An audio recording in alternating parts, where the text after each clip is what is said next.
الواقعة اللي هتكلم عنها النهاردة هي واقعة حرفيا يهتز لها عرش الرحمن. واقعة لما تسمع التفاصيل بتاعتها حرفيا كده هتتصدم.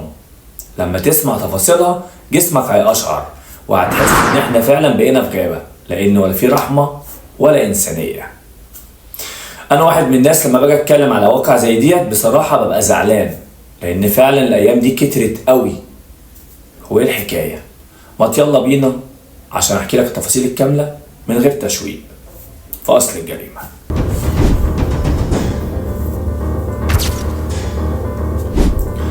في منطقة بولاق الدكرور الاهالي هناك صحيوا على خبر صادم ان هم لقوا طفلة رضيعة معلقة باحد الاشجار من الحبل السري. طبعا على طول اتصلوا بالاجهزة الامنية، والاجهزة الامنية طبعا بدأت انها توصل لمكان البلاغ وبدأوا انهم يعملوا التحريات بتاعتهم.